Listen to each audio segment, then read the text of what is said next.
എന്നെ അനുസരിക്കുന്ന ഒരു ഭാര്യയാ ഞാൻ ആഗ്രഹിച്ചത്. അവളെ അനുസരിക്കുന്ന ഒരു ഭർത്താവിനെയാ അവൾ ആശിച്ചത്. പൊരുത്തപ്പെടാൻ എനിക്കാവുന്നില്ല. രണ്ടും രണ്ട് ധ്രുവങ്ങളിലാ.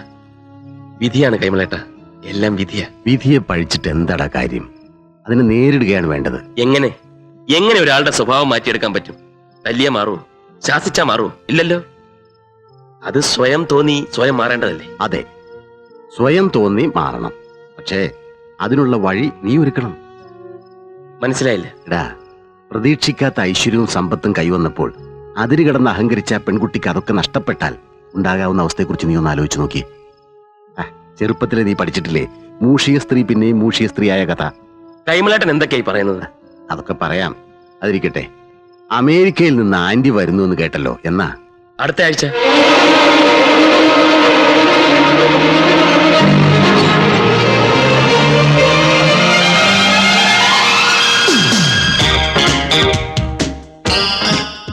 ശേഖര, കാറിന്റെ ഡിക്കിന്ന് പെട്ടിയൊക്കെ എടുത്തു വെക്കൂ.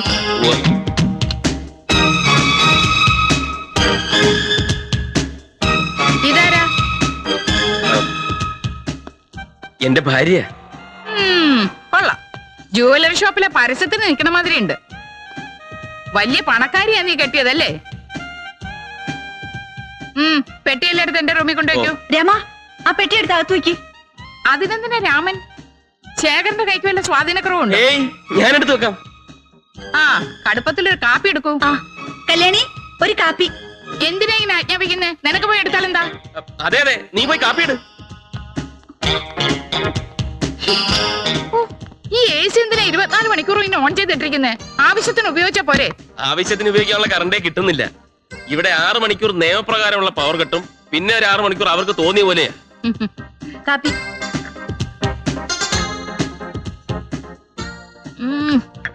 കടുപ്പം തീരെ കുറവാ. ഈ പെണ്ണിന്റെ മോനെ തമ്മെന്നിരിക്കുന്നേ, ഇത് ചിരിക്കില്ലേ? ചിരി വല്ലപ്പോഴേ ഉള്ളൂ. തായിയായ ഭാവം ഇതാ. ശേഖര, നീ പോയി കമ്പനിയിലെ എല്ലാ ഫയലുകളും എടുത്തോണ്ട് വാ. കണക്കുകളൊക്കെ ഒന്ന് പരിശോധിക്കണം. ഞാനൊന്ന് ഫ്രഷ് ആവട്ടെ.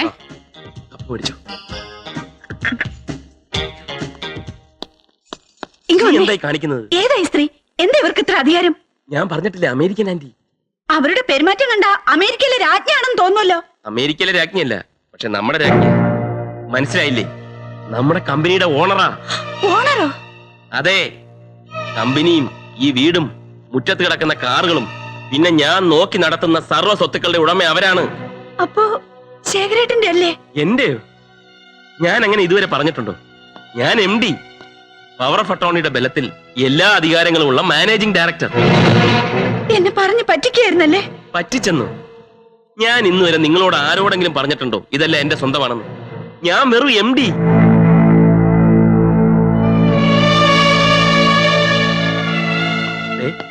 ആന്റിയെ ഭംഗിയായിട്ട് നോക്കണം. മൂക്കത്താ ചുണ്ടി. ഞാൻ പോയി ഫയലുകളൊക്കെ എടുത്തോണ്ട് വരാം. അല്ലേ പിന്നെ അത് മതി.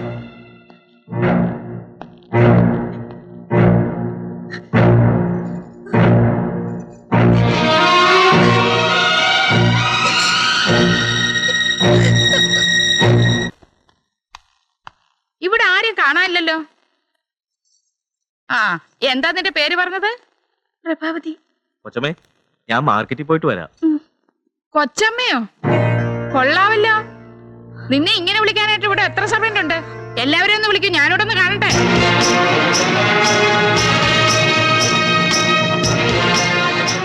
ഭാര്യയും ഭർത്താവിനെയും പരിചരിക്കാൻ 16 വേലക്കാര്. കുടുംബത്തിലിരിക്കാൻ കൊള്ളാവുന്ന ഒരു പെണ്ണുണ്ടെങ്കിൽ ഇതുപോലെ 16 എണ്ണത്തിനെ പരിചരിക്കാൻ അവൾ ഒരുത്തി മതി. Waste, criminal waste. ഇവരെയൊക്കെ തീറ്റിപ്പറ്റി ശമ്പളം കൊടുത്ത് മുടിയുന്നത് ഞാനാ. നിങ്ങൾക്ക് എല്ലാവർക്കും ഇന്ന് തന്നെ ഇവിടുന്ന് പിരിഞ്ഞു പോകാം. പ്രഭാവതി, ഇനി മുതൽ ഈ വീട്ടിലെ ജോലിയൊക്കെ നീ തന്നെ ചെയ്താൽ മതി. നിനക്ക് ചെയ്യാനുള്ള ജോലി ഇവിടെ ഉള്ളൂ.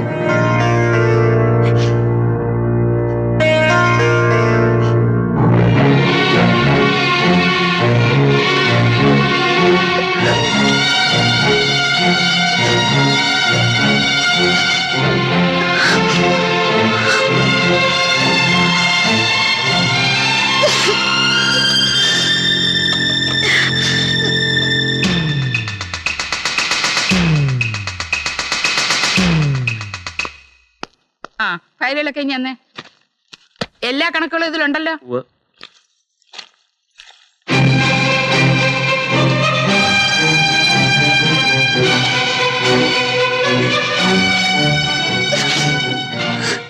നീ എന്തായി കാണിക്കുന്നത്? ശീലമില്ലാത്ത പണി ചെയ്യാണോ? ജോലിക്കാരെയൊക്കെ പിരിച്ചുവിട്ടു. ആര്? ആന്റി. അയ്യോ. എങ്കിൽ വൃത്തിയായിട്ട് തുടച്ചോളൂ. അരുമൂലയൊക്കെ ചേർത്ത് വളരെ ശ്രദ്ധിച്ചു വേണം. ആന്റിയെ ദേഷ്യം പിടിപ്പിക്കരുത് കേട്ടോ. ശേഖരാ, ദാ വരുന്നേ. തുടച്ചോളൂ തുടച്ചോളൂ. ഈ കണക്കുകൾ മുഴുവൻ തെറ്റാ. എത്ര ശ്രമിച്ചിട്ടും എനിക്ക് ടാലി ചെയ്യാൻ പറ്റുന്നില്ല. 12 ലക്ഷം രൂപയുടെ കുറവാ കാണുന്നത്. ഈ ക്യാഷ് എവിടെ പോയെന്ന് എനിക്ക് ഉടനെ അറിയണം. എന്താ ഏയ്, കുറച്ച് ഷോർട്ടേജ്. ഒരു 12 ലക്ഷം. അനാവശ്യമായി കാശ് കളയുമ്പോ ഓർക്കണം, എന്റെ അനിയത്തിയുടെ കല്യാണം, അവളുടെ സ്ത്രീധനം, എന്തായിരുന്നു കാശ് ചെലവാക്കാൻ ഒരു ഉത്സാഹം. അതൊക്കെ എന്റെ സ്വന്തം കാശാ. ഇത്രയും കാലം എനിക്ക് കിട്ടിയ എന്റെ ശമ്പളത്തിൽ നിന്ന് സ്വരൂപിച്ചെടുത്തത്. പണം ചെലവായതൊക്കെ നിന്റെ ആർഭാടത്തിന് വേണ്ടിയാ. നീ വാങ്ങിക്കുട്ടിയ സാരികൾക്കും ചെരുപ്പുകൾക്കും ആഭരണങ്ങൾക്കും അറിയോ? അത് ശരി. അപ്പൊ കമ്പനിയെ വെട്ടിച്ച് ഭാര്യ എണീച്ചൊരുക്കായിരുന്നില്ലേ? ഇങ്ങോട്ട് പറയില്ലടി. അഴിക്കടി ആഭരണങ്ങളൊക്കെ. എടി, അഴിക്കാൻ.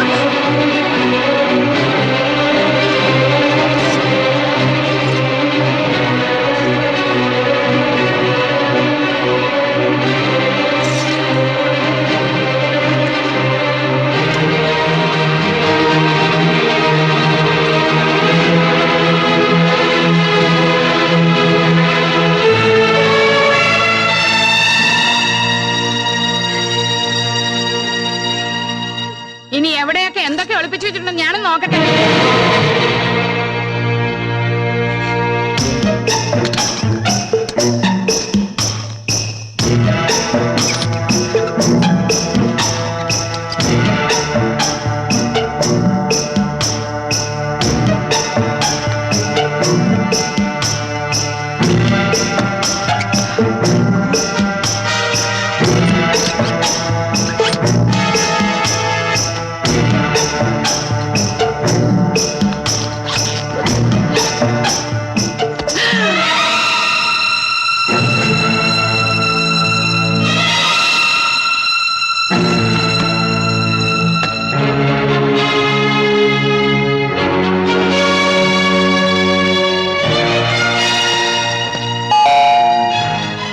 ആരോ വന്നെന്ന് തോന്നുന്നു.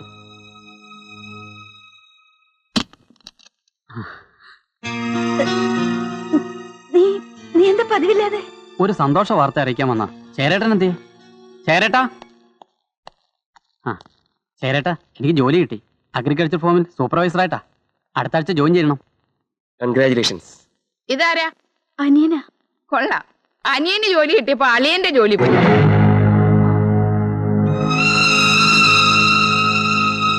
വർഷങ്ങളായി എന്റെ കമ്പനിയിലെ വിശ്വസ്ത സേവകരായിരുന്നു ശേഖരനും ഇവന്റെ അച്ഛൻ മാധവനും. ശേഖരൻ പെണ്ണ് കെട്ടിയ ശേഷം ഭാര്യയുടെ ആർഭാടത്തിനായി ചെലവഴിച്ച തുക എത്രയാണെന്ന് അറിയാമോ? കണക്കിൽ 12 ലക്ഷം. കണക്കില്ലാതെ എത്രയാണെന്ന് ആർക്കറിയാം? ഇവര് പറയുന്നതൊക്കെ സത്യമാണ്. കോടീശ്വരനായി അഭിനയിച്ചതിനേക്കാൾ ഒന്നുമില്ലാത്തവനാണെന്ന് പറയാമായിരുന്നില്ലേ? കോടിക്കണക്കിന് സ്വത്ത് എനിക്കുണ്ടായിരുന്നെങ്കിൽ ഒരു കോടീശ്വരിയെ ഞാൻ കല്യാണം കഴിക്കുമായിരുന്നില്ലേ? ഇനി ഇവിടെ ഒന്ന് സ്മാർട്ട് ആവണ്ട. എനിക്ക് ശേഖരൻകുട്ടിയോടുള്ള വിശ്വാസം നഷ്ടപ്പെട്ട സ്ഥിതിക്ക് നിങ്ങൾ ഈ നിമിഷം ഇവിടെ നിന്ന് ഇറങ്ങണം. ബിസിനസ് അത് നിനക്കറിയാലോ. കണക്കുകൾ കൃത്യമായി ബോധ്യപ്പെടുത്തിയില്ലെങ്കിൽ നിനക്കെതിരെ ഞാൻ ലീഗൽ ആക്ഷൻ എടുക്കും. ഒരു ആന്റി ഇല്ല. ഇപ്പൊ ഇവിടെ ഇറങ്ങിക്കോണം.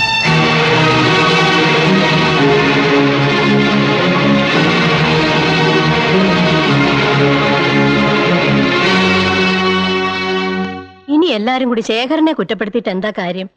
എല്ലാം ശേഖരന്റേതാണെന്ന് തെറ്റിദ്ധരിച്ചത് നമ്മളല്ലേ? ആ അമേരിക്കക്കാര് കേസ് കൊടുക്കും മുമ്പ് കടങ്ങൾ വീട്ടണം. അതിനെന്താ ഒരു വഴി? ഞാൻ നോക്കിയിട്ട് ഒരു വഴിയും കാണുന്നില്ല. ഈ അവസ്ഥയിൽ കടം ചോദിക്കുന്നത് തന്നെ മോശ. ശേഖരേട്ടാ, അന്നെന്നെ ഏൽപ്പിച്ച 3 ലക്ഷം രൂപ ഞാൻ വിശാലാന്റി ഏൽപ്പിച്ചിരുന്നു. അത് തിരിച്ചു കിട്ടും. എനിക്ക് തോന്നുന്നില്ല. ഞാൻ കൊടുത്ത രൂപയല്ലേ. ശേഖരേട്ടൻ എന്റെ ഒപ്പം വന്നാ മതി. ഞാൻ ചോദിച്ചോളാം. ചേച്ചി, ഇതെല്ലാം എനിക്ക് ശേഖരേട്ടൻ വാങ്ങി തന്നല്ലേ. എല്ലാം വിട്ടോളൂ.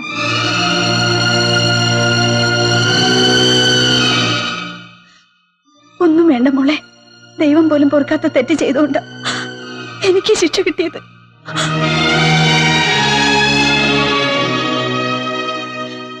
സ്ത്രീധനം കൊടുക്കാൻ തന്ന രൂപ എടുത്താ ഞാൻ അവർക്ക് പലിശയ്ക്ക് കൊടുത്തത്. ആരെന്തൊക്കെ പറഞ്ഞാലും ഞാൻ അതൊന്നും വിശ്വസിക്കാൻ പാടില്ലായിരുന്നു. നിന്നെ ഇത്രയൊക്കെ ദ്രോഹിച്ചിട്ടും ഈ ചേച്ചിയോട് നിനക്ക് വെറുപ്പില്ലേ? എന്റെ ചേച്ചി എനിക്ക് ചേച്ചി അല്ലാതാവില്ലല്ലോ.